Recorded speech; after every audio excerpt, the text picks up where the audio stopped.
के Islamic mart. अस्सलामु अलैकुम व रहमतुल्लाहि व बरकातुहू। वालेकुम अस्सलाम व रहमतुल्लाहि व बरकातुहू।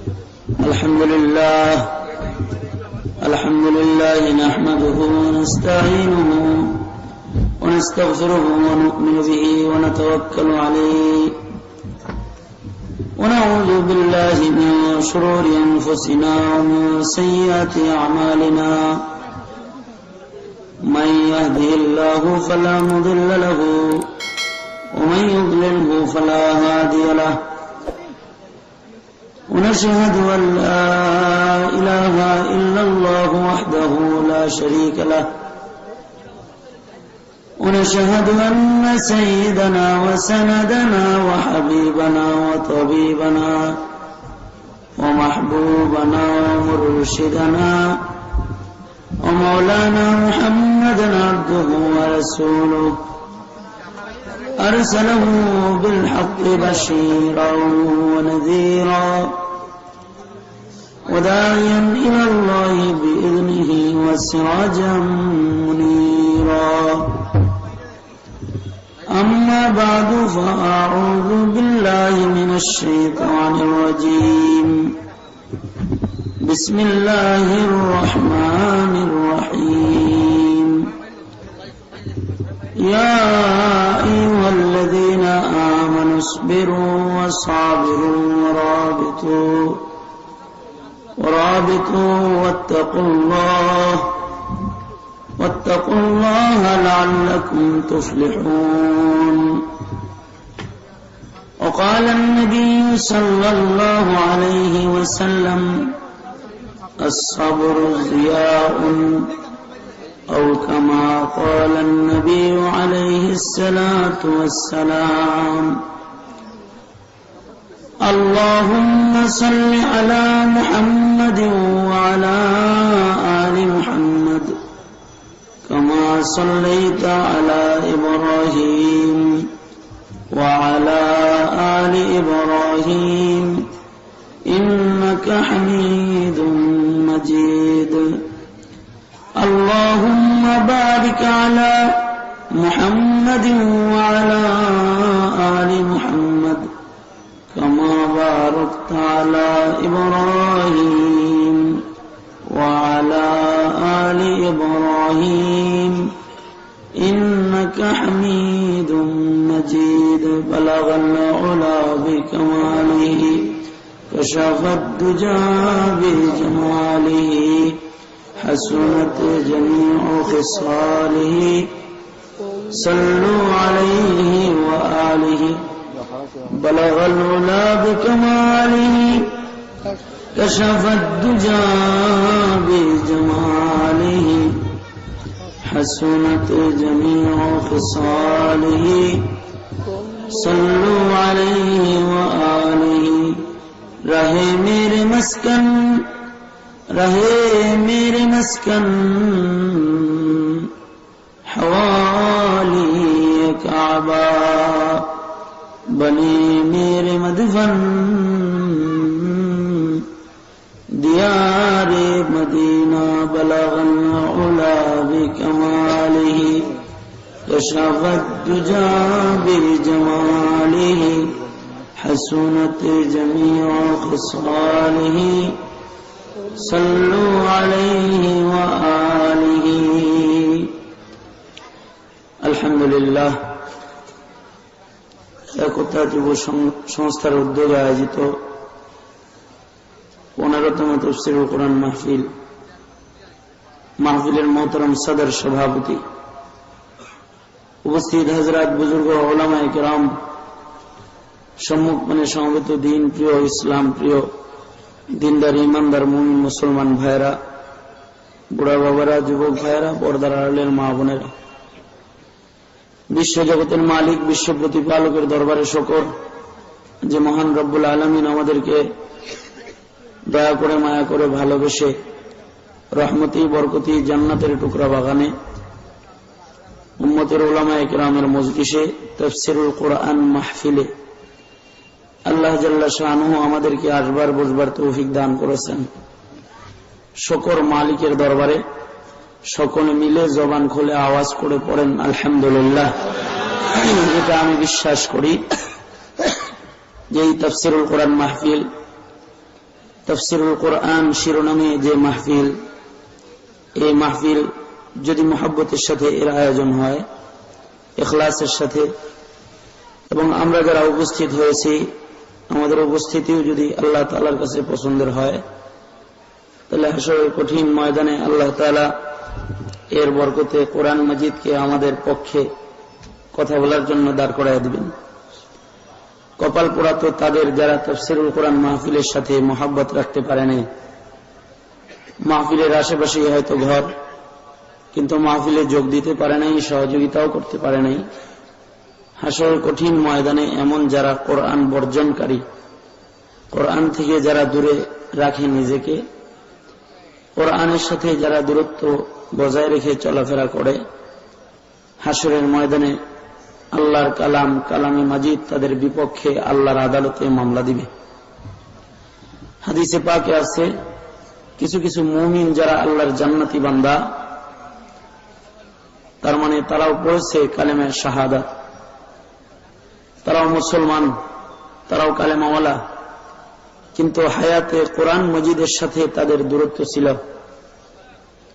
হাশরের ময়দানে এমন মুমিনের বিরুদ্ধে আল্লাহর কোরআন নিজে আদালতে কিবরিয়াতে কোরআন মামলা দিবে, এবং কোরআনে কারীম আল্লাহর কাছে বলতে থাকবে, আয় রব্বে কারীম, আমি সাক্ষ্য প্রদান করতেছি এটা তোমার বান্দা, নিশ্চয়ই এ কালেমাওয়ালা, ইন্না হাযা আবদুক, এ কালেমাওয়ালা তোমার বান্দা, কিন্তু আমি কোরআনের সাথে তোমার বান্দার দূরত্ব ছিল দুনিয়াতে। এই সোজা বসুন, পাও এইদিকে দিয়ে রয়েছেন, এই আপনি পাওটা সোজা করেন।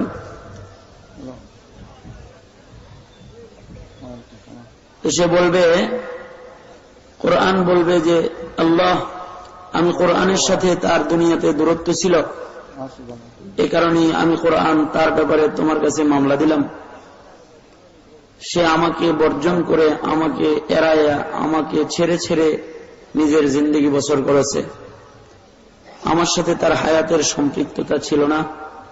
ইত্তাখাযানি মাহজুরা, সে দুনিয়াতে আমাকে বর্জন করেছে, আমাকে তরক করেছে, এ কারণে আমি তোমার কাছে তার বিরুদ্ধে নালিশ দিলাম। কোরআন বলবে, ও রব্বে কারীম, ফাকজি বাইনি ওয়া বাইনা আবদাক, ফাকজি বাইনি ওয়া বাইনাহু, আয় আল্লাহ, আপনি, আমি কোরআন আর আপনার বান্দার মাঝখানে আগে বিচার করেন, তারপরে তাকে জান্নাতে দেন, এর আগে তার জান্নাতের রাস্তা আমি ছাড়ব না। খুশনসিব তো আমাদের যারা শীতের মধ্যেও তাফসীরের মাহফিলের সদস্য হতে পেরেছি, অথবা তাফসীর মাহফিলকে স্বাগত জানাতে পেরেছি, অথবা একতা যুব সংস্থার উদ্যোগে আয়োজিত মাহফিলকে নুসরত করতে পেরেছি। আল্লাহর কাছে দোয়া করি, যদি এই নুসরত, এই উপস্থিতি, এই মাহফিল, এই আয়োজন কবুল হয়, তাহলে আল্লাহর নবী বলেছেন, আল কোরআন হুজ্জাতুন লাকা ওয়া আলাইক, কোরআন পক্ষে অথবা বিপক্ষে কথা বলবে আল্লাহর দরবারে, হইতে পারে এর বরকতে আল্লাহর কালাম আল্লাহর দরবারে আমাদের পক্ষে শাফাআত করবে। আল্লাহ তাআলা এই মাহফিলটা আমাদের শাফাআতের জন্য কবুল মঞ্জুর করুক। সকলে আওয়াজ করে বলেন আমিন। আরো জোরে জবান খুলে আওয়াজ করে বলেন আমিন। প্রত্যেকেরই কিছু বিষয়বস্তু নির্ধারণ করা হয়েছে। ইন্তেজামিয়া কমিটির পক্ষ থেকে আমাকে জানানো হয়েছে সবর ও ইবাদত সম্পর্কে হুজুর আপনি আলোচনা করবেন। সেক্ষেত্রে আল্লাহর কালামের জবরদস্ত এক জায়গা থেকে আপনাদের সামনে সূরা আলে ইমরানের শেষ আয়াত, নবী পাকের হাদিসের অংশ বিশেষ আপনাদের সামনে তেলাওয়াত করছি। ওইগুলোকে সামনে করে কিছু কথা আপনাদের সামনে বলতে থাকা। দোয়া করি আল্লাহ তাআলা এমন কিছু কথা বলার তৌফিক দান করেন যা আমার হায়াতে আমার আমলের জরিয়া হয় এবং আপনাদের হায়াতে আপনাদের জান্নাতের পথে চলার সহযোগী হয়। মানব জীবনে দুনিয়ার মাটির উপরে বান্দা যে চলাফেরা করে, আবদিয়া তার গোলামি নষ্ট করার জন্য দুইটা শক্তি, বান্দার গোলামির জিন্দেগিকে বরবাদ করে দেয়। বান্দার আবদিয়াতের গুণ দুইটা জিনিস নষ্ট করে দেয়।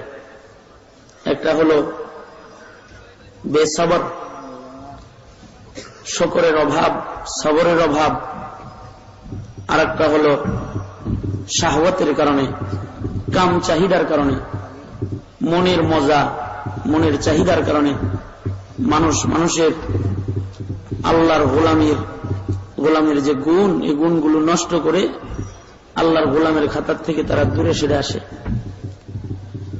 আমাদের আকাবের বুজুর্গরা বলেছেন যে বান্দা তার জীবনের সিংহভাগ গুনাহ করে দুই কারণে। একটা হলো শাহওয়াতের কারণে করে, আর একটা হলো রাগ গুসার কারণে করে, সবরের অভাবের কারণে করে। যার জীবনে সবরের অভাব আছে, সবর নাই, গুসা বেশি, তার জীবনে গুনাহ বেশি। যার জীবনে শাহওয়াতের নিয়ন্ত্রণ নাই, কাম চাহিদার নিয়ন্ত্রণ নাই, তার জীবনে গুনাহ বেশি। আর যাদের জীবনে সবর আর তাহাম্মুল বেশি তালাশ করে পাওয়া যায়, তাদের জিন্দেগি গোলামি দিয়ে সজ্জিত বেশি পাওয়া যায়। যাদের জীবনে শাহওয়াতের নিয়ন্ত্রণ পাওয়া যায়, তাদের জীবন আল্লাহ তাআলার গোলামিতে কাটানোর ব্যাপারে বেশি প্রস্তুত পাওয়া যায়। আর যারা এই দুইটার পিছে পড়ে যায়, তাদের হায়াত বরবাদ হয়ে যায়। এ কারণে আল্লাহর কোরআনে মুমিনদেরকে ঈমান হেফাজতের জন্য এবং ঈমানের পথে চলার জন্য যে সকল আদেশগুলো প্রদান করেছেন, তার মধ্যে আল্লাহ তাআলার একটা জবরদস্ত আদেশ হলো, মুমিন তুমি সবরের জিন্দেগিকে গ্রহণ করো, ধৈর্যের জিন্দেগি গ্রহণ করো। কারণ যার ধৈর্য বেশি তার মর্যাদা বেশি, যার ধৈর্য কম তার মর্যাদা কম। যার ধৈর্য নাই তার সম্মান নাই, তার মর্যাদা নাই, তার অপমান আছে, তার লাঞ্ছনা আছে, তার উপরে আল্লাহ তাআলার অভিশাপ আছে।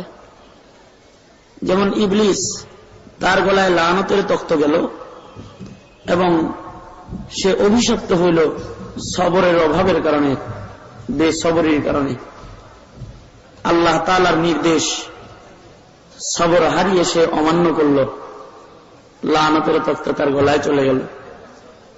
অপরদিকে যার সবর বেশি, আদমের সবর বেশি, নূহের সবর বেশি, দুনিয়ার সকল পয়গম্বরের সবর বেশি, এজন্য পয়গম্বরদের মর্যাদা বেশি। পৃথিবীর সকল পয়গম্বরের মধ্যে সরকারে দো আলম নবী মুহাম্মদুর রাসূলুল্লাহ সাল্লাল্লাহু আলাইহি ওয়াসাল্লাম আওয়াজ করে জবান খুলে পড়েন, সাল্লাল্লাহু আলাইহি ওয়াসাল্লাম, আপনার আমার নবীর সবর আর তাহাম্মুল সবচেয়ে বেশি। এ কারণে এই কথাজনকে পিছনে সবর আর তাহাম্মুল তার জীবনে বেশি। এ কারণে সরকারে দো আলমের মর্যাদা বেশি। রাগ হইছেন? রাগ হয়ে লাভ নেই। কালামে মাজিদ থেকে যখন কোনো আলোচনা করা হয়, অন্য কথা বন্ধ করে এটা শোনা উচিত। আর আমি কথা বলতেছি, আমার কানে যদি কারোর কথার আওয়াজ আসে, এটা তো আদবেরও খেলাফ, এই জন্য থামাই নিলাম একটু। রাগ হওয়ার কিছু নেই। দুটো হাত তোলেন, সোজা করেন। অনেক লম্বা আলোচনা শুনছেন তো ক্লান্তি আসছে, হাত তোলেন, সোজা করেন, আঙুল এরকম মেলে দেন, নাড়াচাড়া দেন তো,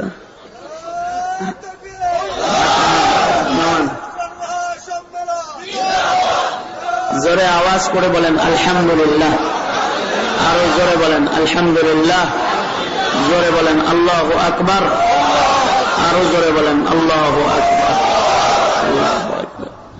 তাই আমি আমার মূল আলোচ্য বিষয়ে চলে যেতেছি। এলোপাথারি কোনো আলোচনা না, কোনো ভূমিকা না, সরাসরি ইন্তেজামিয়া কমিটি আমাকে যে বিষয়বস্তু দিছে তার থেকেই দুই চারটা কথা আপনাদেরকে বলতে থাকি, যেন আল্লাহ তাআলা আমার হায়াত এই আলোচনাগুলোর আমল দেয়, আপনাদেরকে আল্লাহ দান করে। দোয়া করেন আল্লাহ তৌফিক দান করুক, সকলে বলেন আমিন। আমি যেটা বলতেছিলাম, যার হায়াতে সবর বেশি তার মর্যাদা বেশি। এ কারণে সরকারে দো আলম নবীর মর্যাদাও বেশি, সবরও পয়গম্বরের সবচেয়ে বেশি। নবীজির মর্যাদা সকল নবীদের উপর দিয়ে না? এতে কোনো সন্দেহ আছে? জি, এক জনে বলেন কেন? সবার উপরে মর্যাদা না? এই মর্যাদা যে বেশি, পয়গম্বরের সবরও বেশি।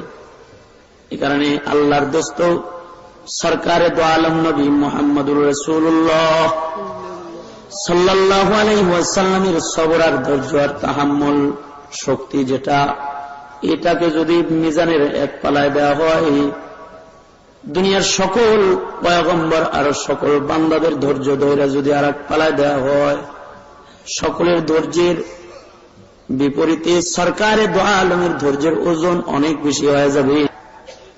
সবরের এত হেফাজত সরকারে দো আলম। সরকারে দো আলমকে যে পাথর মারছে, তখনও সরকার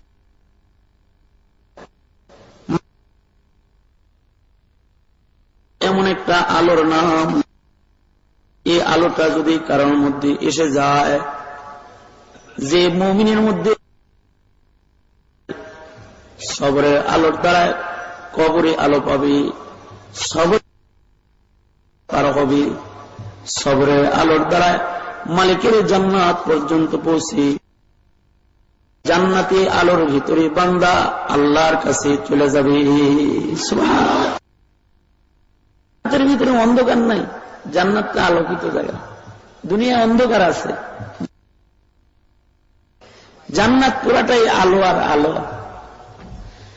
এই আলোর যার সবর বেশি, তার জান্নাতের রাস্তা প্রশস্ত বেশি। সবর বেশি, এই জন্য মর্যাদা বেশি। উম্মতের কেউ তো সরকারে দোয়া, আল্লামা জায়েদ সরকারে দো আলমের সবর পরীক্ষা করে ধরে টানাটানি করছে, তখনও পয়গম্বর সবর হারায় নেই। সবর আত্মপ্রকাশ করেছে। নির্ধারিত সময়ে খেজুর ফেরত দিবেন ওয়াদা দিচ্ছেন, সময় আসার আগেই জায়েদ আইসা পয়গম্বরের কলার ধরছে মানুষের সামনে, ধরে গায়ে মোহাম্মদ, তোমরা আব্দুল মুত্তালিব তোমাকে চিনি, তোমাকে নেওয়া জানো, দেওয়া জানো না। তোমরা আল্লাহর নবীকে কয় দেওয়া জানো না, কত বড় খবিস। রাসূলকে বলতেছে দেওয়া জানো না, তিনি সবচেয়ে বেশি দেওয়া জানে। নবী পাককে কলার ধরে বলতেছে দেওয়া জানো না, তখন যে কাফের খাবাসাত গালেব, এই জন্য বলতেছে। আর কোন কোন কিতাবে আসে দেওয়া জানে না বলতেছে, এটা সবর পরীক্ষার জন্য বলতেছে। দেখি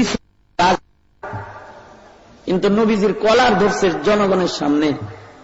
পয়গম্বর তখন মদিনাতুল মুনাওয়ারার প্রেসিডেন্ট, ইশারা দিলে তামা বানায় ফেলাই দিব। এখানে আমাদের কোন নেতার কলার ধরতে পারবেন যে? কিন্তু সরকারে দো আলমের কলার ধরেছে, আর সরকারে দো আলম তখনও মুস্কি হাসতেছে। হযরত আবু বকর ওমর পাশে দাঁড়ানো আছে। হযরত ওমর তো গরম মানুষ, অত সবর না, একটু গরম। তরবারি খাপ থেকে বের করে বলতেছে, কে হে আগন্তুক? উসওয়ায়ে রাসূল আকরাম কিতাবে তাহাম্মুলের বর্ণনা লিখছে পয়গম্বরের ধৈর্য। হযরত ওমর তরবারি বের করে বলতেছে, কে হে আগন্তুক? তোকে চিনি না, তবে তুমি সরকারে দো আলমের কলার ধরেছ। আমি উমরের তোমার গর্দান নামায় ফেলার জন্য যদি পয়গম্বরের এজাজত নেওয়ার জরুরত না হইতো, একটা দিয়ে গর্দান ফেলাইয়া দিতাম একেবারে। তরবারি উঠায় পয়গম্বর তো এতক্ষণ হাসতেছিলেন, কিন্তু পয়গম্বর এখন গুচ্ছায় লাল হয়ে গেছেন। আল্লাহর নবী বলতেছে, ওমর এত বেসবর কেন, এত বেসবর কেন? গায়ের গরমিটা আমার সামনে আমার মেহমানকে দেখাইতে পারো না। আমার কলার ধরেছে, তোমার কলার ধরে নাই। আমার সামনে আসা আগন্তুক মেহমান আমার পানা, আমার কাছে পয়সা পায়, তার কলার তুমি ধরতে পারো না। হযরত ওমর তখন নিচু হয়ে গেছেন। পয়গম্বর বলতেছে, ওমর আমার কাছে এসে কিছু খেজুর পায় টাকা নিয়েছিলাম ধার, যেহেতু তুমি তার কলার ধরেছো এই জন্য তোমার উপরে জরিমানা। যাও আমার কাছে যে খেজুর গুলা পায়, তোমার গোডাউন খুলে খেজুর গুলা দিয়ে দাও। সাহাবী তো এটা নবী পাকের অনুকরণ বেশি। নবীজি বলছেন গোডাউন খুলে খেজুর দিয়ে দাও, তোমার সাথে সাথে আগন্তুকের হাত ধরে বলতেছে চলো ভাই খেজুর নিয়ে যাও। চলো, পয়গম্বরের নির্দেশ খেজুর দেওয়ার জন্য নিজের গোডাউনের দিকে রওনা দিছে। আল্লাহর নবী পেছন থেকে দেখি বলতেছে ওমর যা পায় খালি তা দিলে চলবে না, আরো 2 মণ বাড়ায় দিবা। কিনলে 2 মণ বাড়ায় দিবা জানোনি? তরবারি যে দেখাইছিল এটার কাফারা, যা পায় তা তো দিবা দিবা, আবার তুমি 2 মণ বাড়ায় তাকে দিয়ে দিবা। হযরত উমর নিজের বাড়িতে যায় গোডাউন খুইলা খেজুর মাইপা আগন্তুক আল্লামা জায়েদের হাতে দিয়ে দেয়, নিয়ে যান। আল্লামা জায়েদ বলতেছে ওমর পয়গম্বরে খেজুর দিতে বলল, তুমি দিয়ে দিলা, নামটা পর্যন্ত আমার তুমি জিজ্ঞাসা করলা না। আপনার নাম জিজ্ঞাসার তো দরকার নাই, নবীর হুকুম পালন করতেছি, ইবাদত। পয়গম্বরের নির্দেশ পালন করতেছি, এটা আমার ইবাদত। নিয়ে যান, খেজুর নিয়ে যান। তবে কি নাম বলেন? আল্লামা জায়েদ বলতেছে আমার নাম হলো জায়েদ, আমি ইহুদিদের বড় আলেম সেই জায়েদ। হযরত ওমর বলে ইহুদিদের বড় আলেম জায়েদ হইয়া, তাওরাতের হাফেজ হইয়া সরকারে দো আলম আপনি কেমনে ধরলেন? আপনি কি তাওরাতের মধ্যে পয়গম্বরের ধৈর্যের আলোচনা পড়েন নাই? পয়গম্বরের গুণ কি আপনি পড়েন নাই? পয়গম্বর কেমন হবে আখিরি পয়গম্বর তাকে তাওরাতে আপনি দেখেন নাই, কেমনে আপনি কলার ধরলেন? আল্লামা জায়েদ বলে ওমর তাওরাতটা বুঝাই, সরকারে দো আলমের যে প্রশংসাগুলা জীবন ভর আমি পড়েছি, তার ভিতরে পয়গম্বরের ধৈর্য, পয়গম্বরের ধৈর্যের গুণও আমি পড়াশোনা করেছি। পয়গম্বরের সবকিছু পরীক্ষা হয়ে গেছে, কিন্তু ধৈর্যটা পরীক্ষা করা বাদ ছিল। তাই তাওরাতের ওই আলোচনা আর পয়গম্বরের দুইটা মিলানোর জন্য জনগণের সামনে সরকার দো আলমের কলারটা আমি ধরছিলাম। দেখলাম মানুষের সামনে কলার ধরলে সেই বেজ্জতির কারণে বেসবর হয় কিনা। ওমর কলার ধরে দেখলাম পয়গম্বরের ধৈর্য আসলে দুনিয়ার শ্রেষ্ঠ ধৈর্য। এক মুহূর্ত আর দেরি নাই, ওমর তুমি সাক্ষী থাকো, আমি সরকারের দরবারে যাওয়ার আগে কালেমা পড়তেছি, নবীর দরবারে মুসলমান হয়ে দেখা করব। সাথে সাথে কালেমা পড়ে মুসলমান। পয়গম্বরের ধৈর্য আর তাহাম্মুল, যার ধৈর্য বেশি তার মর্যাদা। এ কারণে মানব জীবনে ধৈর্যের বড় জরুরত। আমাদের তো বুড়ারও ধৈর্য নাই, জোয়ানেরও ধৈর্য নাই, স্বামীর ধৈর্য নাই, স্ত্রীর ধৈর্য নাই, কারোর ধৈর্য নাই, সবাই ধৈর্য হারা। ধৈর্য নাই কারোর, নেতার ধৈর্য নাই, নেত্রীর ধৈর্য নাই, প্রেসিডেন্টের ধৈর্য নাই, মন্ত্রীরও ধৈর্য নাই, চাকর নৌকরেরও ধৈর্য নাই, সব ধৈর্য হারা। ধৈর্যের বড় জরুরত ইমানের পথে চলবার জন্য, কারণ ইমানের পথ বড় কণ্টকাকীর্ণ পথ। এ পথ মারিয়েই একজন মুমিনকে আল্লাহর জান্নাতের দরওয়াজায় যায় দাঁড়াইতে হবে। ধৈর্য ছাড়া হবে না, ধৈর্যের জরুরত। এ কারণে আল্লাহ তাআলার জবরদস্ত একটা নির্দেশ। আল্লাহ বলে ইয়া আইয়ুহাল্লাযীনা আমানুসবিরু, ও ঈমানদারেরা সবর করো, সবর করো, সবরের জিন্দেগি যাপন করো, সবের গোলামের খাতায় নাম লেখাও। বেসবর হইবে না, বেসবর হইবে না। আল্লাহ নবী আয়াতের তাফসীর হাদিস দিয়ে বুঝায় বলে দিচ্ছে সবর করবি, কোন কোন জায়গায় সবর করবি, কোথায় কোথায় সবর করবি। আল্লাহ নবী বুঝাইছেন 1 নম্বর জায়গা হলো ইবাদতে সবর করো। তার মানে ওয়াজ করতেছো সবরের সাথে ওয়াজ করো, ওয়াজ শুনতেছো সবরের সাথে ওয়াজ শোনো, নামাজ পড়তেছো সবরের নামাজ পড়ো, আজান দিতেছো সবরের আজান দাও, রোজা রাখতেছো সবরের রোজা রাখো, হজ্জে বাইতুল্লাহ করতেছো সবরের হজ্জে বাইতুল্লাহ করো।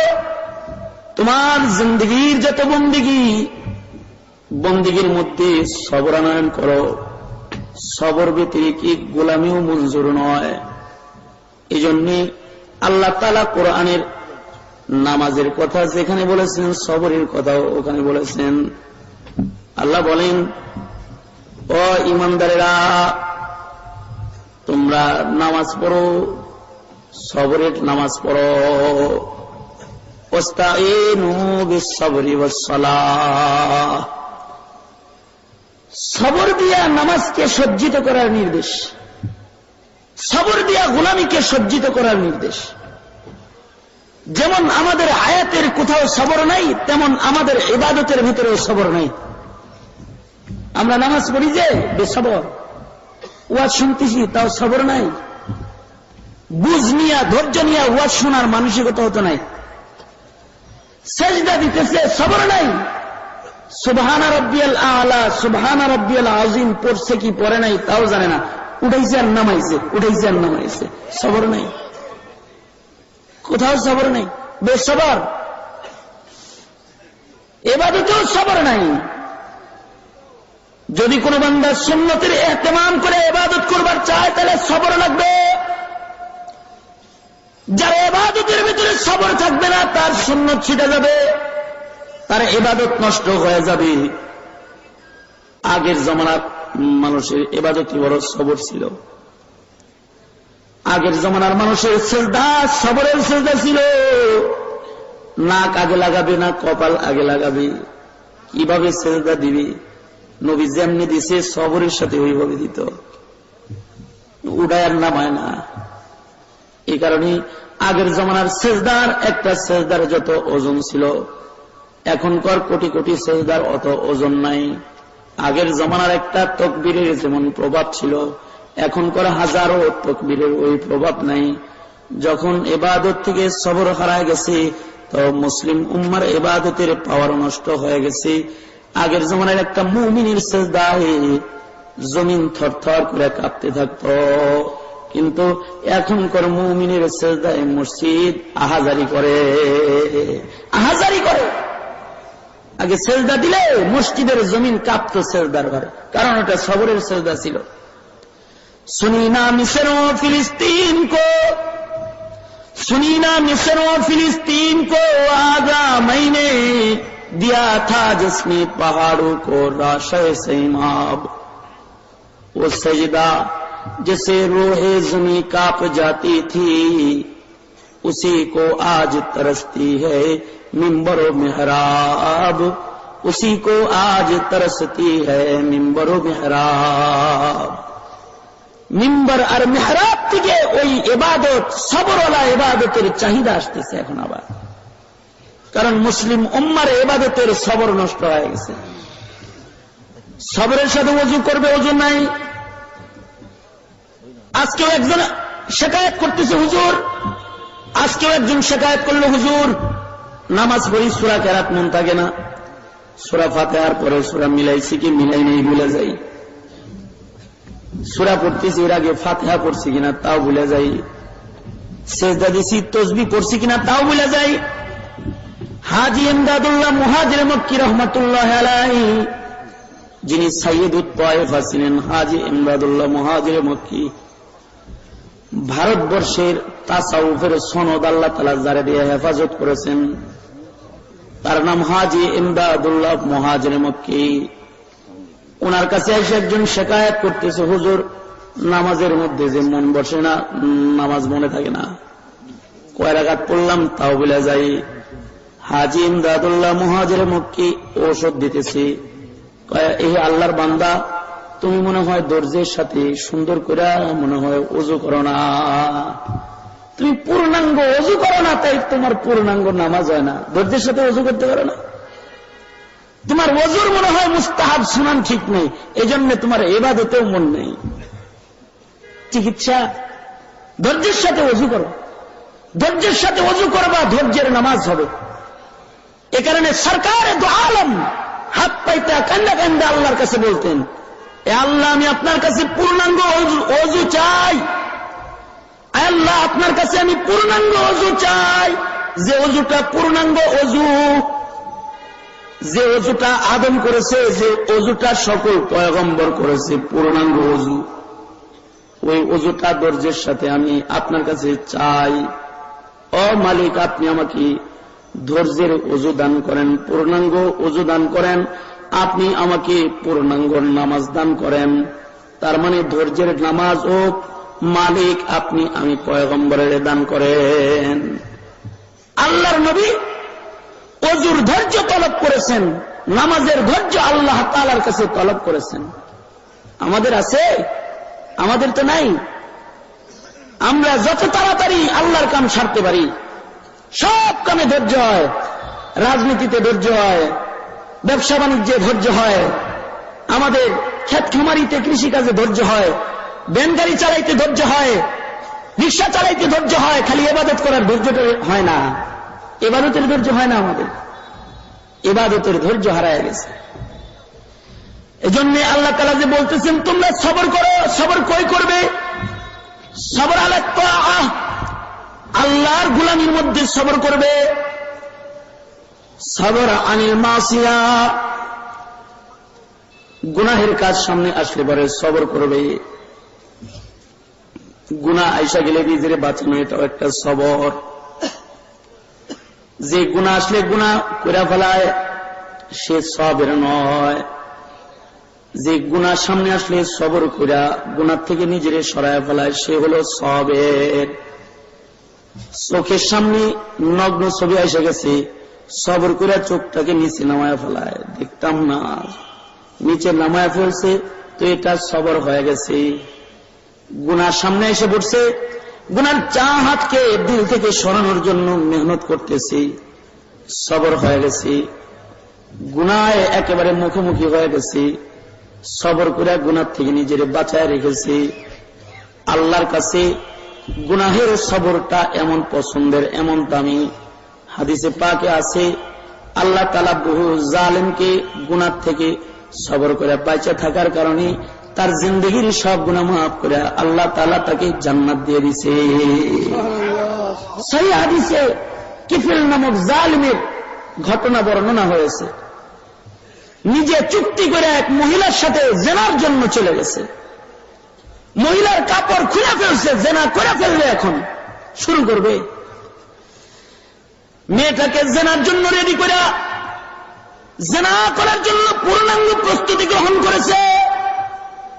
মেয়েটা এবার নিজ থেকে কান্নায় ভেঙে পড়েছে। কিফিল বলতেছে, এই মেয়ে আমার সাথে এ যৌন খেলায় লিপ্ত হইয়া কত নারী খুশি হইল, কতজনে তাদের খুশি প্রকাশ করলো, তুমি কিনা চোখের পানি ছাড়লা। কোন জিনিস এই মেয়ে তোমাকে কাঁদায়? বলো, কোন জিনিস তোমাকে কাঁদায়? জালেম বলতেছে, কিফিল জালেমে কয়, কোন জিনিসে এই মেয়ে তোরে কাঁদাইতেছে? মেয়েটার নিজ থেকে বলতেছে, তাকওয়াল্লাহ, আল্লাহর ভয় আমাকে কাঁদাইতেছে। গুনার দাগ নিয়ে আমি মালিককে কেমন করে চেহারা দেখাবো, চিন্তা করতেছি। জেনার দুর্গন্ধ নিয়ে আল্লাহর দরবারে আমি কেমনে দাঁড়াবো। এই কথাটা শোনার পরে জেনার জন্য প্রস্তুত হয়ে যাওয়ার পরেও কিফিলে জেনা করল না। কিফিল সে নিজেকে জেনার থেকে বিরত করে ফেলল, সবর আনিল মাসিয়া প্রকাশ করল, নিজের দেহটা কাপড় দিয়ে ঢাইকা সরায় নিল। উলঙ্গ মহিলা তার গায়ে কাপড় দিয়ে তারে ঢাইকা তাকে বের করে দিল। আল্লাহ তাআলা গুনাহ থেকে বিরত থাকার এই সবরটা তার এত পছন্দ করলো যে আল্লাহ তারে মাফ করে দিল। কিছুদিন পরে এই কিফিল মারা গেল। মারা যাওয়ার পরে এলাকার মানুষ খুশি হয়ে গেছে, জালেম মরছে ভালোই হয়েছে, জালেম মারা গেছে ভালো হয়েছে। এমন জালেমের বেঁচে থাকার অধিকার নাই যে জেনা ব্যভিচার করে, অত্যাচার করে, অনাচার করে। এমন জালেম বেঁচে থাকার চেয়ে মইরা যাওয়া ভালো। এই যে এক বুজুর্গ এক জালেমের পাশ দিয়ে হাইটা যাইতেছি, আর দেখে জালেম ঘুমায় রয়েছে। বুজুর্গ কয়, এমন জালেম জাগ্রত থাকার চাইতে ঘুমায় থাকা ভালো। জালেমেরা খুফতা দি দামনি মেরোজ, জালেমকে দেখে ঘুমায় রয়েছে। বুজুর্গ জালেমের দিকে তাকায় বলতেছে, জালেম তো জাগ্রত থাকার চাইতে ঘুমায় থাকা ভালো। একটু পরে আবার বুজুর্গ বলতেছি, এমন জালিম ঘুমায় যাওয়ার চাইতে মইরা যাওয়ার চাইতে অনেক ভালো। কারণ যেটা জাগ্রত থাকলে মানুষের কষ্ট হয়, এটা জাগার চাইতে ঘুমায় থাকা ভালো। এমন জালেম যে জাগ্রত থাকলে মানুষের কষ্ট দেয়, এটা ঘুমায় থাকার চাইতে কবরে চলে যাওয়া ভালো। কবরে যাওয়া ভালো না জালেম? হ্যাঁ, কথা বলেন না কেন? জালেম কবরে যাওয়া ভালো না? যারা জুলুম করে কবরে যাওয়া ভালো। জালেম মারা গেছে, খুশি হয়েছে সবাই। জালেম মারা গেছে, ভালোই হইল, ভালোই হইল, জালেম মরছে। সবাই জালেমের বাড়িতে গেছে, কিন্তু ওই যে সবর আনিল মাসিয়া করেছে, গুনাহ থেকে নিজেকে বাঁচাইছে, সবর করে গুনাহ থেকে নিজের সরায় রাখছে, আসমানের মাওলা এই গুণটা এত পছন্দ করেছে যে তার ঘরের দরজার মধ্যে উঠে গেছে, কদ গফরাল্লাহু বলে কিফি। এই এলাকাবাসী সাবধান, তোমরা কিফিকে গালি দিও না, তাকে তোমরা জালেম বলো না, তাকে তোমরা জেনাকার বলো না। সে যে গুনাহ থেকে সবর করে নিজের বাঁচায় রেখেছে, মওতের আগে সবরের সাথে গুনাহ থেকে ফিরে থাকার এই ইবাদতটি আমার কাছে তার পছন্দ হয়ে গেছে, তার এই গোলামি আমার কাছে মূল্যবান হয়ে গেছে। এই জন্য তার জিন্দগির সব গুনাহ মাফ করে আমি মাগফিরাত দিয়ে তাকে জান্নাতে পাঠিয়ে দিছি। সুবহানাল্লাহ। গুনাহে সবর, পাপাচারে সবর। এই টিকিট কেটে সিনেমা হলে টিকিটে লাইন ধরেছ, যদি এ বুঝ শক্তি আইনা যে যদি সিনেমা হলে মৃত্যু হয়, এমন বুঝ যদি কারোর আসে, সে নেকের ছবি দেখবে না, সিনেমা দেখবে না, ধৈর্য ধরে যদি টিকিটটা ছিঁড়া বাড়ি চলে আসতে পারে, এরপরে যদি তার মৃত্যু হয়, তাহলে তার এই আল্লাহর ভয়ে, মৃত্যুর ভয়ে, আল্লাহর ভয়ে জাহান্নামের আগ সে বরদাস্ত করতে পারবে না। এ ভয়ে যে টিকিট ছিঁড়া ফেলাইল সে, আল্লাহ তাআলা তার এই সবরের বরকতে তার পিছনের জীবনের গুনাহ মাফ করে দিতে পারে। ডাউনলোড দিয়ে তো মোবাইলে অনেক ছবি লইছ, এগুলো দেখা বয়া বয়া সবরের ওয়াজ শুনে গেল। আজকে যদি কেউ আজমা করতে পারো জিন্দেগিতে কোনদিন আর এই নগ্ন জিনিস দেখবো না, মেমোরি কার্ডটা ফালাইয়া দিলাম, যদি ফালাইয়া দিবার পারো, আর তোমার আজকের তওবা যদি এ যুবক কবুল হয়, তাহলে এর উসিলায় তুমি মাগফিরাত পাইতে পারো, মাগফিরাত পাইতে পারো। ঠিক কিনা যারা আওয়াজ দিয়ে বলেন মাগফিরাত পাইতে পারো। কারণ পাপাচার গুনাহ খাতা এত বাড়তেছে, ঘরে ঘরে মোবাইলে মোবাইলে তো গুনাহ চলে গেছে, গুনাহের প্রতিযোগিতা চলছে, পাপের প্রতিযোগিতা চলছে। গুনাহে জারিয়ার কেন্দ্র খোলা হয়েছে বাজারে, ডাউনলোড দিয়ে দেয় ব্লু ফিল্ম। যুবকরা 7-8 বছরের বালকদের হাতে, 10 বছরের বালকের হাতে মোবাইল, আর তার মোবাইলের ভিতরে নেকের চিত্র তালাশ করে পাওয়া যায়, ডাউনলোড দিতেছে। কপাল পোড়া কাহেকার, মাওলায় তোকে এই গুনাহের ডাউনলোড দেওয়ার আয়াত দিয়েছে রে, জবাব দিতে হবে আল্লাহর দরবারে। ঠিক কিনা দরবারে জবাব দিতে হবে মালিকের আদালতে দাঁড়াবে। নিজে পাপ করতেছ, আর একজনকে পাপ করা শিখাইতেছ। পাপের থেকে সবর করো, সবরের সাথে গুনাহ থেকে বেঁচে থাকে, এটা একটা ইবাদত। এই জন্য আল্লাহ কয়, ও ঈমানদারেরা তোমরা সবর করো। তার মানে কই সবর করবে, কই করবে? কয় গুনাহ থেকে বাইচা সবর করো, ইবাদতে সবর করো, গুনাহ থেকে বেঁচে থাকো, সবরের সাথে বেঁচে থাকো। ইজতিনাবানিল মাসিয়াতি আইজান হাসানাতুন, গুনাহ থেকে বাইচা থাকাটা এটাও একটা ইবাদত। এই ইবাদত যদি কারোর কবুল হয়ে যায়, তাহলে আল্লাহ তাআলা এর উসিলায় জিন্দেগির গুনাহ মাফ করে দেয়। সুবহানাল্লাহ। আওয়াজ করে সমস্বরে সকলে মিলে বলেন সুবহানাল্লাহ। এটা সবর। এই যে চোখে পরনারী পড়ল, নিচে নামাইল চোখ, সবর, এটাও একটা সবর। নাটক সিনেমার ঘরে ঢুকেছে কেউ, এই যুবক তুমি তোমার বন্ধুর ঘরে বেড়াইতে গেছ, সিনেমা চলতেছে, তুমি সিনেমা দেখলে না, চোখ নিচে নামায় নিলা, সবর, এটাও একটা সবর। তুমি দৃষ্টি নিচে নামায়ছ। আর যদি তুমি তাকায় তাকায় দেখে থাকো, তাহলে তুমি তোমার চোখকে বেসবর করে ফেলেছ গুনাহ করার লেগা। তোমার চক্ষু গুনাহের পিপাসায় আক্রান্ত, আর তুমি চোখের গুনাহ করে করে একেবারে তুমি হয়রান পেরেশান হয়ে গেছো গুনাহ করতে, তুমি পর্দা খুইলাও ফিরে তাকায় দেখো ভিতরে কি আছে। তুমি বেসবের চোখের অধিকারী।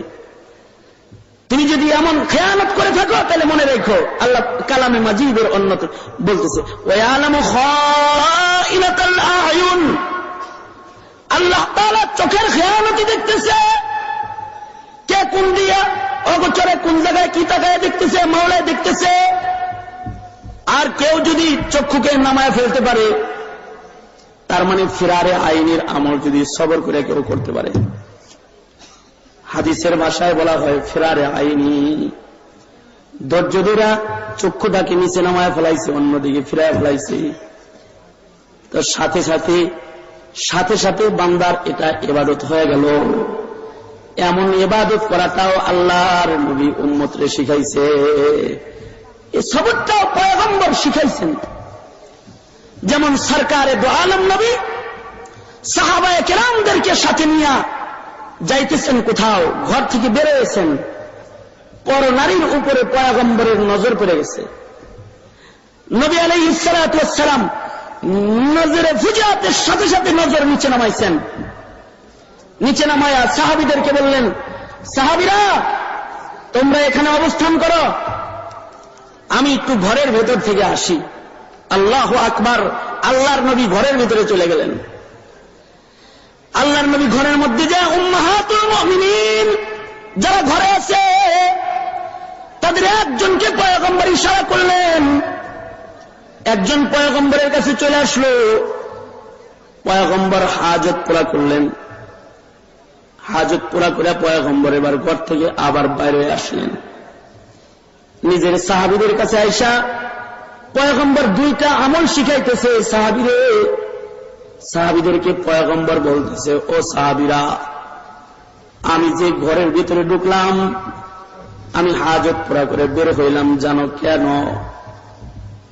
ফিরারে আইনি ফিরারে কলবির আমল করলাম।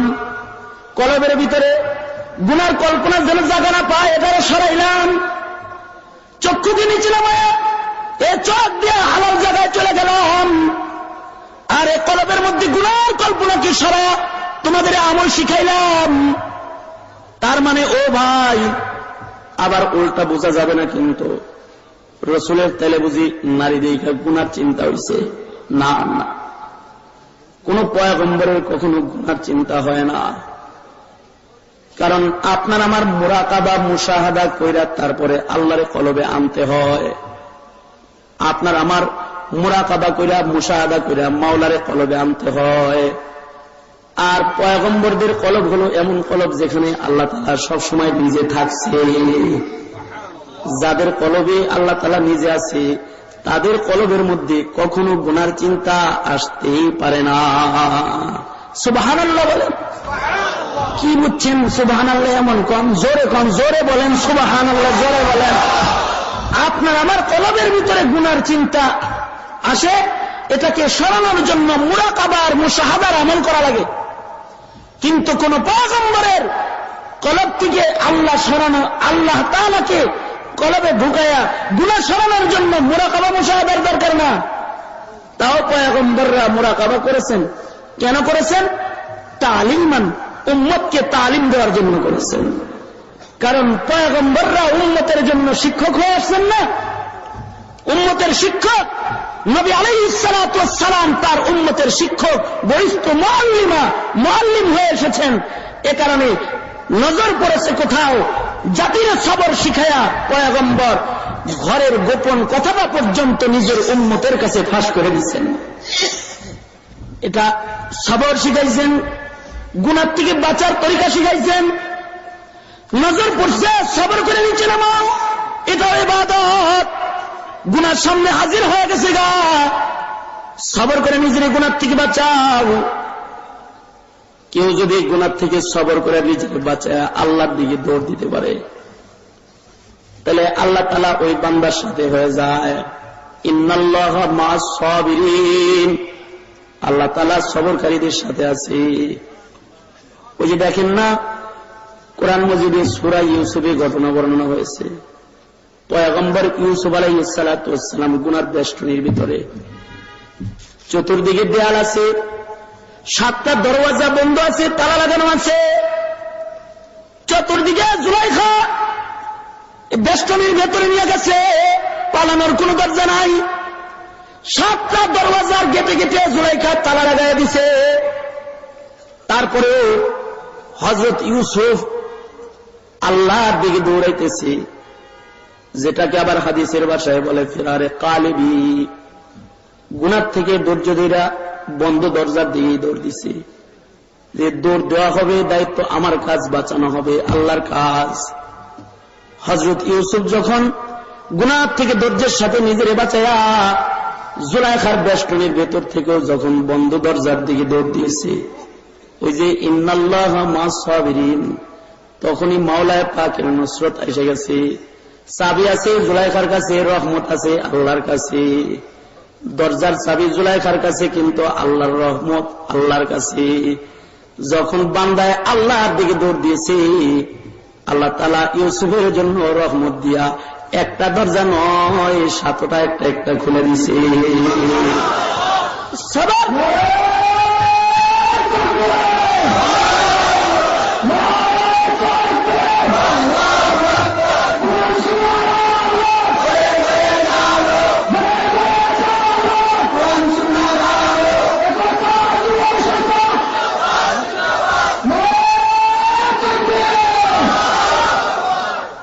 তাহলে আল্লাহ তাআলার একটা নির্দেশ আমাদের উপরে, আল্লাহর নির্দেশ যে সবর করো। কই কই সবর হবে? 1 নম্বর ইবাদতে সবর করো। 2 নম্বর সকল গুনাহ যেটা সামনে আসে সবর করে বাইচা থাকো। আপনার আমার সামনে অনেক গুনাহ আছে, ঘরে গুনাহ, বাইরে গুনাহ, বাজারে গুনাহ, চতুর্দিকে গুনাহ খাতা, ঠিক কিনা জোরে বলেন? গুনার রাজ্যে বসবাস করতেছি কিনা জোরে বলেন? ইবাদতের পরিবেশ নাই, ঘরগুলো গুনার পরিবেশ। ঘরের ভিতরে ছবি আছে, ঘরের ভিতরে টেলিভিশন আছে, ঘরের ভিতরে নাচ গান আছে, ঘরের ভিতরে ডিসলাইন আছে, বাণিজ্য মেলার বিভিন্ন বড় বড় মূর্তি ঘরের ভিতরে তাকায় রয়েছে আপনার দিকে। পুরা ঘরটা একটা মুর্দা সুন্দরবন বানায় রাখছে। ঘরের ভিতরে সিনেমা হল বানায় রেখেছে। বাজারগুলো গুনার রাজ্য হয়ে গেছে। এমন গুনাহের রাজ্যে একটা মুমিনের জিন্দেগি সবর করে নিচের দিকে তাকায় তাকায় চলাফেরা করবে। গুনার থেকে ধৈর্যের সাথে নিজের এ সময় বাঁচায় রাখবে। ফিতনার জমানায় যারা গুনার থেকে নিজের সবর করে বাঁচায় লয়, আল্লাহর কাছে ওই বান্দাগুলা বড় পছন্দের বান্দা হয়ে যায়।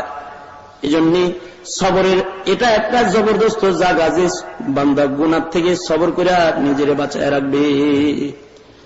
আরেকটা সবর হলো মুসিবতি সবর, যে সবরের আলোচনা মাওলা অন্য আয়াতে অন্যত্র করতেছে।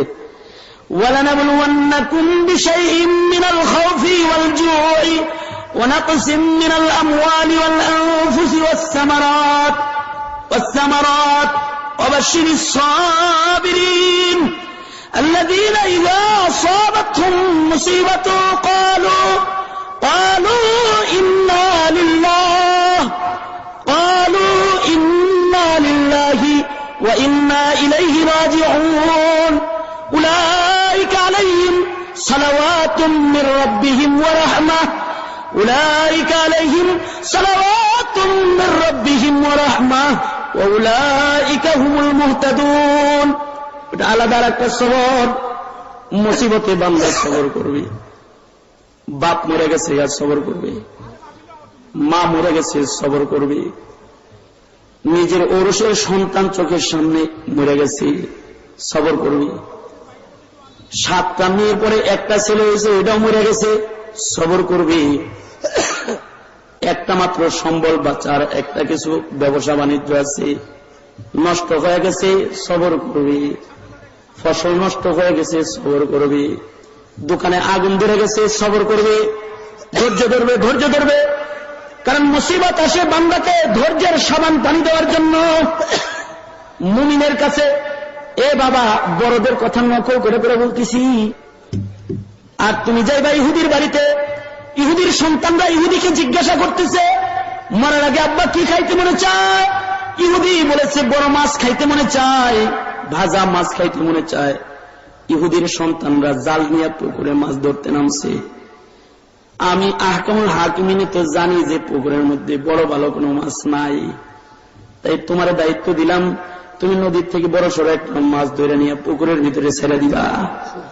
ইহুদির সন্তানরা মাছ ধরে নিয়ে বাজি করে যেন তার বাবারে খাওয়াই দিতে পারে। দুই ফেরেশতা চলে গেল, একই এলাকায় দুই ফেরেশতা গেছে। একজনে যায় পেয়ালা ভাঙিয়া লাইছে, আর একজনে যায় মাছ ছেড়ে দিছে। একজনে পেয়ালা ভাঙছে, আর একজনে মাছ ছেড়ে দিছে। ফেরেশতা তো আল্লাহর নির্দেশ অমান্য করার শক্তি নাই। দুজনে যায় আবার আল্লাহর কাছে বলে, আল্লাহ, মুমিন বান্দা জাইতুন তেলের রুটি খাইতে চাইল, জাইতুন তেলের পেয়ালা ভাঙিয়া তার জাইতুন তেল নষ্ট করে দিলা। তোমার কালেমাওয়ালা বান্দাটাকে তুমি জাইতুন তেলের রুটি মরার আগে খাইতে দিলে না, অথচ সে পড়েছে লা ইলাহা ইল্লাল্লাহ। সে তোমার কালেমাওয়ালা বান্দা, সে একজন মুমিন বান্দা, তারে জাইতুন তেলের রুটি খাইতে দিলে না। আর যে তোমার মানে না, যে ইহুদি, তারে তুমি কিনা ভাজা মাছ খাওয়াইলা। কি লেগা খাওয়াইলা? এটা তো হিকমত বুঝি নাই, জানবার চাই।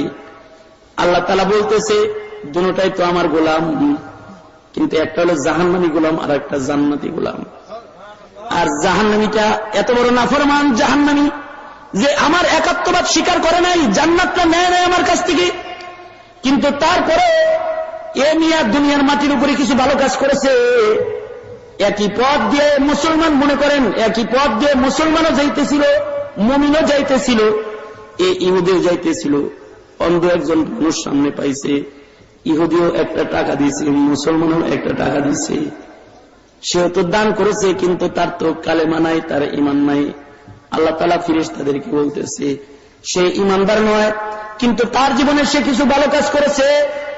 আমি আমার ঈমানদার বান্দাদেরকে ভালো কাজের বদলায় যখন জান্নাতুল ফিরদাউস খুলে খুলে জান্নাত দিতে থাকবো, ওই সময় ও যেন আমার কাছে এটা না বলে যে আমলটার কারণে তারে জান্নাত দিলা, আমিও তো এমন একটা ভালো কাজ দুনিয়ায় করেছিলাম, আমি কি জান্নাতটা পাই না?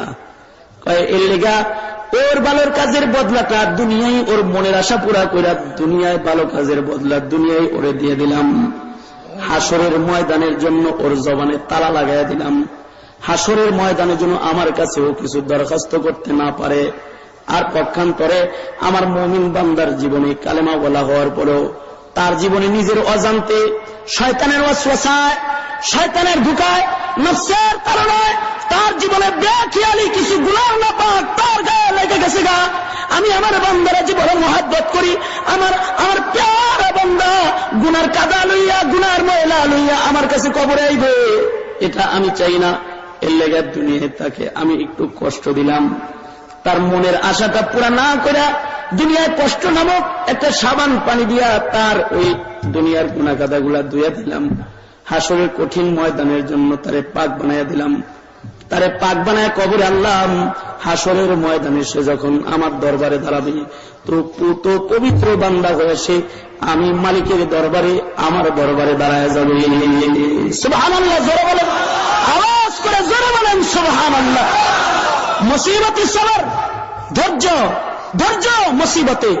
এজন্য দেখবেন মুমিনের উপরে মুসিবত আসে, দাড়ি রাখলে জঙ্গির মুসিবত আসে, টুপি মাথায় দিলে তালেবানের মুসিবত আসে, পাঞ্জাবি গায়ে দিলে পরে উগ্রবাদী বলে গালি দেয়, সন্ত্রাসী বলে গালি দেয়, বোমাবাজ বলে গালি দেয়, এগুলো মুসিবত। তাই বলে এই মুসিবতে পড়া আল্লাহ তাআলাকে ছেড়ে দেওয়া যাবে না। মুসিবতে পড়া আল্লাহ তাআলাকে পাওয়ার উদ্দেশ্যে মুসিবত নিয়েই সামনে আগায় যেতে হবে। যদি আগায় যাওয়া যায় তাহলে আল্লাহ তাআলা মুসিবত যাদের পাশে এসে দাঁড়ায় যায়, আল্লাহ দাঁড়ায় যাবে। যেমন আল্লাহ বদরের মুসিবতে সাহাবীদের কিনারে দাঁড়ায়ছে, যেমন আল্লাহ তাআলা খন্দকে সাহাবায়ে কেরামের পাশে দাঁড়ায়ছে, যেমন আল্লাহ তাআলা যুগ যুগ ধরে মুসিবত যাদের পিছনে আল্লাহ তাআলার মদদ হাজির হয়ে গেছে। আমরাও যদি কখনো মুসিবতে পড়ে যাই আর আমাদের মুসিবতে আমরা যদি সবের বান্দার খাতায় নামটা লেখায় লই, তাইলে আমাদের পাশেও আসমানের মালিকের মদদ হাজির হয়ে যাবে। ঠিক কিনা জোরে আওয়াজ দিয়ে বলেন, আরো জোরে ঠিক কিনা জোরে আওয়াজ দিয়ে বলেন, ঠিক কিনা জোরে বলেন। মুসিবতে সবর করা, ধৈর্য ধারণ করা, সকল প্রকারের সবর, এগুলো হলো সবর। এই সবরের মাধ্যমে যা আসবে ওইগুলো ইবাদত। এমন সবরগুলা করলে বান্দার জিন্দেগিতে যে কাজগুলা হবে ও কাজগুলাই আসলে ইবাদত। ইবাদতে সবর করলে ইবাদত হয়ে যাবে। গুনাহ থেকে সবরে ফিরে থাকলে গুনাহ ফিরে থাকা ইবাদত হয়ে যাবে। মুসিবতে সবর করলে মুসিবতে শ্বাস প্রশ্বাস নেওয়াটা ইবাদত হয়ে যাবে। মুসিবতে পড়া ফাঁকে যদি গোপন করে ফেলায় তাহলে আল্লাহ পছন্দ করে ফেলায়। অনেকের আর্থিক মুসিবত এসে যায়, ঘরে চাল নাই, ডাল নাই, কাজ নাই, কাম নাই, তখন আল্লাহর গাছ দিব যে আমিও রিক্সা নিয়ে বয়ে থাকি, আমার রিক্সা প্যাসেঞ্জার ওঠে না, ওঠে আল্লাহ দেয় না। এরকম আল্লাহর মধ্যে দেওয়া পড়বে। হাদিসে পাকে ঘটনা আছে, খানার অভাব সাহাবীদের সবর হয় নাই। সাহাবী যায় মসজিদে দাঁড়ায় দাঁড়ায় সবরের নামাজ পড়তেছে। সুবহানাল্লাহ করেন জোরে, আওয়াজ করে জোরে চিল্লায় বলেন সুবহানাল্লাহ। আমি তো আজকেই বলবো, আপনারা জোরে বলেন সুবহানাল্লাহ, আরো জোরে বলেন সুবহানাল্লাহ। সাহাবীরা নামাজে দাঁড়ায় এভাবে কান্ত, ঘরে মুসিবত কিন্তু সবরের নামাজ পড়তেছি। অভাবটা যায় জায়গায় জায়গায় বিলায় দেয় না, হায় হায় হায় হায় মুসিবতে আছি, এরকম করে না। নিজের অভাবের কথা সকলের কাছে যায় বলে না, সবর করে অভাব গোপন করে ফেলায় দিছে। তেমন বান্দাকে আল্লাহ পছন্দ করে ফেলাইছে। ঘরের মধ্যে চাক্কি ঘুরতেছে আর কুদরতি আত্মা নিচের থেকে বাইরে হইতেছে, চাক্কি ঘুরতেছে আর আত্মা বাইরে হইতেছে, রহমত এসে পড়ছে। মুসিবতে সবর করলে আসসাবরু ফিল মুসিবা, মুসিবতের মধ্যে সবর করা, এটা একটা বড় সবর। এমন সবের বান্দাকে আল্লাহ তাআলা বড় পছন্দ করে, এমন সবর। আর যারা এমন সবরকারী হয় দুনিয়াতেও আল্লাহ তাদের সাথে থাকে, কবরেও সাথে, হাসরেও থাকে। এমন একজন সাবের বান্দার একটা ওয়াকিয়া, ছোট্ট ঘটনা ইতিহাসের পাতার থেকে আপনাদেরকে বলি। as-safhat min sabril ulama কিতাবের মধ্যে শেখ আব্দুল ফাত্তাহ আবু হুদ্দা রাহমাতুল্লাহ আলাইহি মুখতাসার করে আনছেন। কাজী আবু বকর রাহমাতুল্লাহ আলাইহি নামে এক বিশিষ্ট তাবী আর বড় বুজুর্গ ছিলেন, যিনি বড় এক আলেম ছিলেন। মক্কায় তখন দুর্ভিক্ষ চলছে, মক্কার বাজারে উনি ঘোরাফেরা করতেছেন, মক্কার বাজারে ঘুরেন। মক্কায় দুর্ভিক্ষ চলছে, মক্কা নগরীতে দুর্ভিক্ষ, খাবার নাই, দাবার নাই, ঘরে চাল নাই, ডাল নাই, মুসিবত সবার। কাজী আবু বকর রহমতুল্লাহ আলাইহি ক্ষুধার্ত অবস্থায় মক্কার বাজারে ঘুরতেছেন। এমন ক্ষুধার জ্বালা ওনার পেটে আছে যে 3 দিন ধরে উনি কিছু খায় না, 3 দিনের না খাওয়া, 3 দিনের অনাহারে আবু বকর মক্কার বাজারে ঘোরাফেরা করতেছে। হঠাৎ করে চলতি পথে দেখি সুন্দর একটা রেশমি কাপড়ের একটা থলে চোখের সামনে পড়ে গেছে। থলেটা টান দিয়ে উঠায়া চাদরের নিচে নিয়ে নিছে। পরা জিনিস মাইরা খাওয়ার লাগে না, এই নিয়তে নিছে। দুর্ভিক্ষ চলছে, এমন সময় যদি যে কেউ এটা দেখে ফেলায় তাহলে পরের সম্পদ খায়া ফেলায় দিব। এটাকে যোগ্য মালিকের হাতে পৌঁছায় দিতে হবে, এটা যার। এই নিয়তে পরা থলেটা কাজী আবু বকর নিজের চাদরের নিচে নিয়ে নিছে। চাদরের নিচে থলেটা নিয়ে বাড়ি চলে গেছে। থলেটা খুইলা দেখে থলেটার মধ্যে কোটি টাকার একটা দামি হার আছে, কোটি টাকার দামি হার। যে হারের মধ্যে হীরের খন্ড লাগানো আছে, যে হারের মধ্যে দামি দামি পাথর লাগানো আছে, কোটি টাকার দামি হার। দুর্ভিক্ষের আমলে পাইছে। আমরা যদি দুর্ভিক্ষের আমলে এমন কিছু রাস্তায় পড়া পাই, আমরা কোন যে আলাদিনের চেরা খাইছি, খায়ালাই বেরি ধনী হয়ে গেছি রাতারাতি। কিন্তু উনি রেশমি কাপড়ের থলে পায়, এটারে হজম করে না। এটা উলট পালট করে দেখতেছি, দেখে এটারে আবার থলের ভিতরে ঢুকে সিন্ধুকের ভিতরে রাইখা, হেফাজতে রাইখা মক্কার বাজার দিয়ে ঘুরতেছে আর তালাশ করতেছে। দেখিনি কেউ এটা তালাশ করেনি। যদি কেউ তালাশ করে তাহলে তার হাতে ফিরাইয়া দিব। প্রচন্ড ক্ষুধার জ্বালা পেটে আছে, তারপরেও হারাম খায় না, সবর করতেছি। প্রাপ্য মালিক তালাশ করতেছে যারে এটা দিয়ে দিবে। কাজী আবু বকর রহমতুল্লাহ আলাইহি সবের বান্দা, তিনি বাজারে যখন ঘুরতেছেন আর মালিক তালাশ করতেছেন, হঠাৎ করে দেখলেন বাজারের উঁচা এক জায়গায় দাঁড়ায় এক লোক এলান করতেছে, বলতেছে, বয়োবৃদ্ধ একজন মানুষ, মাথায় পাগড়ি, গায়ে লম্বা জামা, নুরানি চেহারার একজন মানুষ মক্কার বাজারের উঁচা জায়গায় দাঁড়ায় এলান করতেছে আর বলতেছে, এ মক্কার বাজারের লোকেরা, এই মক্কার বাজারের লোকেরা, তোমাদের বাজারে আমি অমুক সমুদ্র পার হয়ে বহু দূর থেকে আমি আসছিলাম হজ্জে বাইতুল্লাহ, আমি একটা কিছু কিনেছিলাম দামি, তোমাদের বাজারে আমার কোটি টাকার একটা দামি থলে হারায় গেছে।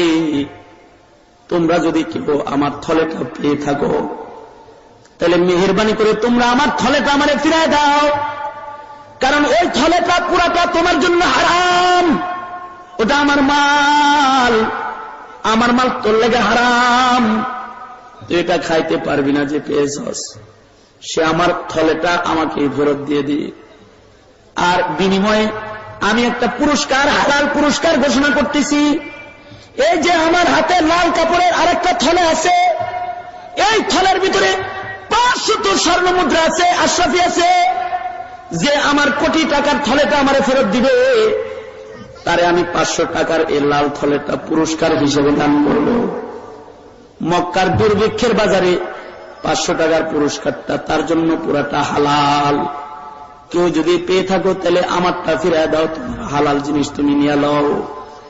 কাজী আবু বকর ঘোষণাটা শুনলেন, শুনে আর দেরি করলেন না, লোকটার হাতটা যে ধরলেন, ধরে হাঁটা আরম্ভ করলেন। লোকটারা বুঝতে বাকি রইল না যে এই লোকটা মনে হয় আমার হারায় যাওয়ার সম্পদ পায় গেছে। কাজী আবু বকরের বাড়ি চলে গেল। বাড়িতে গেলে কাজী আবু বকর বলে, আপনার কেমন থলে হারায়ছে আপনি বলেন। আমার এমন এমন এত ইঞ্চি একটা থলে হারায় গেছে, যার মধ্যে এমন এমন দামি একটা মূল্যবান একটা হার আছে, যে হারের মধ্যে এত টুকরা হীরার খণ্ড লাগানো আছে, বড় দামি একটা হার আমার হারায় গেছে। এটা যদি তুমি পেয়ে থাকো তাইলে ওইটা তুমি আমাকে দিয়ে দাও। কাজী আবু বকর রহমতুল্লাহ আলাইহি তার মুখের কথার প্রমাণ মিলে গেছে গা। লোকটাকে থলেটা দিয়ে দিলেন, জি আপনার কথা বাস্তব, আপনার থলেটাই আমি পেয়েছি, এই যে নেন, আপনার থলে আপনি নিয়ে যান, আপনার থলেটা আপনাকে দিয়ে দিলাম। আলহামদুলিল্লাহ বলেন, আস্তে কোন আলহামদুলিল্লাহ, কারণ গুনাহ হইতে পারে, জোরে আওয়াজ দিয়ে জোরে বলেন আলহামদুলিল্লাহ। আজকের মাহফিলের প্রধান মেহমান আমার ভাই, বড় ভাই হযরতুল আল্লাম হযরত মাওলানা জুবায়ের আহমদ আনসারী দামাত বরকাতুহুল আলিয়া উপস্থিত হয়ে গেছেন। এখনই তিনি আলোচনা করবেন। আমি আমার আলোচনা এখানেই শেষ করে দিতেছি। যদি কখনো সুযোগ হয়, মৌকা হয়, আবার কথা হবে। তবে আমি যেটা বলতে চাই সেটা হলো এই, হার কাজে সবর, গুনাহের কাজে সবরের সাথে গুনাহ থেকে বেঁচে থাকা, এটাও একটা ইবাদত। মুসিবতে সবর করা, এটাও একটা ইবাদত। ইবাদতের ভিতরে সবর করা, এটাও একটা ইবাদত। এমন সবর দিয়া যদি আমরা আমাদের জিন্দেগির ইবাদতকে যদি সজ্জিত করতে পারি, তবে সাবের বান্দার খাতায় নাম লেখাইলে আসমানের মালিক আল্লাহ তাআলা আমাদের সাথে হইবেন, দুনিয়াতেও মালিক আমাদের সাথে থাকবেন, কবরেও মালিক আমাদের সাথে থাকবেন, হাসরের ময়দানে মালিকের সাথে মালিকের জান্নাতে থাকা যাবে। আল্লাহ জাল্লা শানুহু আমাদের সকলকে সবরের জিন্দেগি দান করেন, আমিন সুম্মা আমিন। ওয়া আখিরু দাওয়ানা আনিল হামদুলিল্লাহি রাব্বিল আলামিন। আসসালামু আলাইকুম ওয়া রাহমাতুল্লাহি ওয়া বারাকাতুহু।